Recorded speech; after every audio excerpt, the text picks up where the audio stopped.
Ningrum, mahasiswa S1 Kebidanan Universitas Ngudi Waluyo dengan NIM 157222033. Kali ini saya akan membuat sebuah video KIE rekomendasi pemberian nutrisi pada bayi dengan ibu HIV. Terima kasih. Ya, silakan masuk. Iya, Bu. Silakan duduk, Ibu.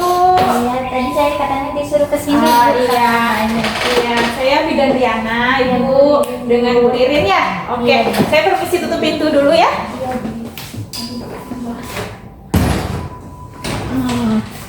Jadi gini Ibu Ririn, kan tadi Ibu habis melahirkan ya. Sudah enakan badannya? Sudah ya. Oke, tadi kan Ibu udah tahu pemeriksaannya bahwa Ibu kan ada HIV ya.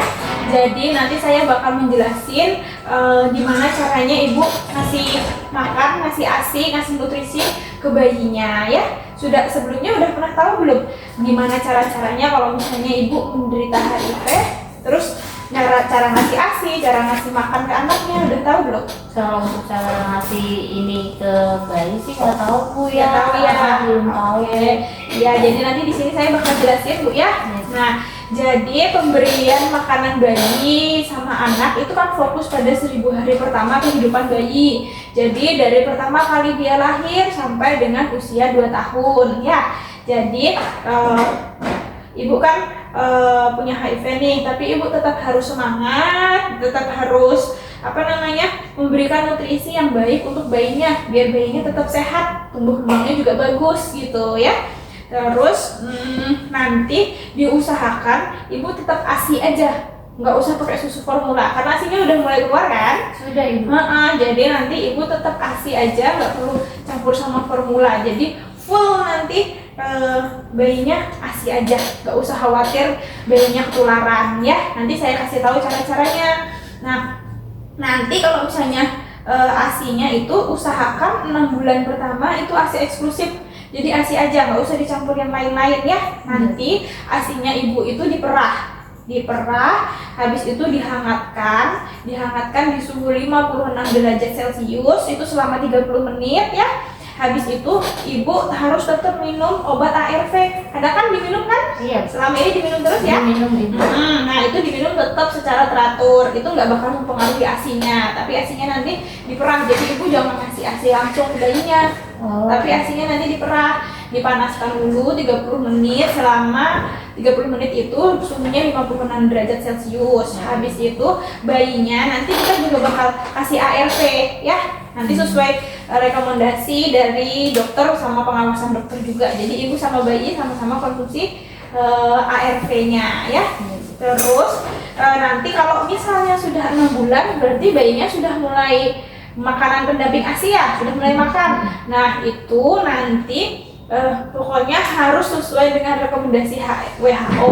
Itu kalau di kita bahasanya itu adalah AFAS ya.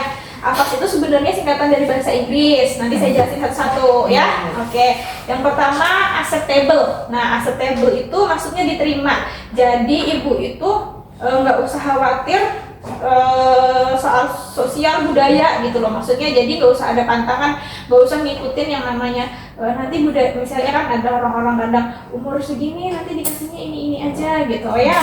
Itu kalau bisa nggak usah diikutin ya. Jadinya tetap ada makanan alternatif yang bisa Ibu pilih gitu loh ya. Jadinya nanti kita kasih tahu ya. Habis itu yang kedua feasible itu terlaksana. Jadi Ibu sama keluarga itu punya waktu yang cukup buat belajar terus dari cara menyiapkannya, dari cara habis itu mengolah makanannya. Jadi harus punya waktu tersendiri buat belajar karena kan baru anak pertama kan? Iya, baru anak pertama. Jadi nanti pokoknya siapkan waktu buat belajar membuat MPASI-nya biar tumbuh kembang anaknya tetap terpenuhi dengan baik ya. Habis itu kemudian affordable itu terjangkau. Jadi makanan pendamping ASI-nya nanti nggak perlu yang mahal-mahal. Yang murah-murah nggak apa-apa, yang penting pas sehat rumah sempurna, nggak harus daging terus-terusan atau misalnya ayam terus-terusan, divariasi aja, cari yang harganya terjangkau gitu ya. Habis itu sustainable itu berkesinambungan. Jadi bayinya itu dikasih makanannya yang segar itu maksudnya baru diolah. Jadi kalau misalnya diolah hari ini ya untuk makan hari ini aja, besok ganti lagi. Jadi bervariasi makanannya, selain bervariasi, terus segar juga makanannya. Jangan makan makanan yang sudah dimalamkan atau misalnya sudah disimpan di kulkas gitu ya. Jadi diusahakan untuk segar sama bervariasi.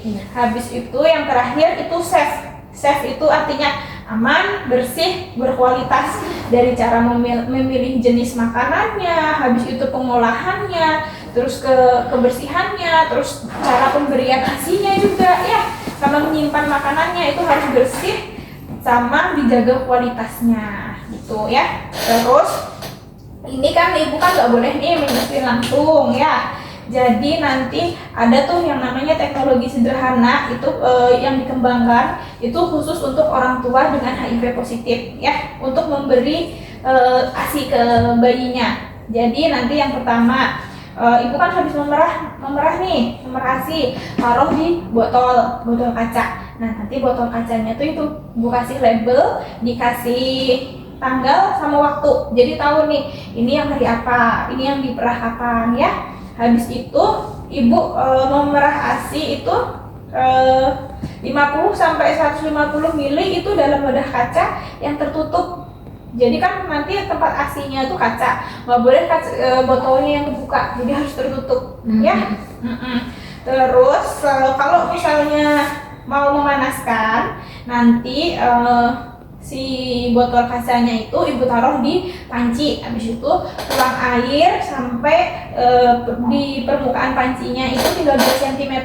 Jadi kan ibu ngambil panci nih, pancinya tingginya sama si botol kacanya, habis itu dikasih air, kasih airnya itu 2 cm di atas permukaan pancinya ya, bibir panci. Habis itu airnya dididihkan, kalau misalnya sudah keluar gelembung di susunya itu langsung diambil ya. Kalau sudah mulai mendidih, belum keluar gelembung, habis itu langsung diambil dengan cepat. Habis itu didinginkan ya. Jadi kalau misalnya langsung kan kasihan juga nih bayinya panas ya. Jadi pokoknya kalau misalnya sudah mulai mendidih langsung ibu angkat, ibu dinginkan.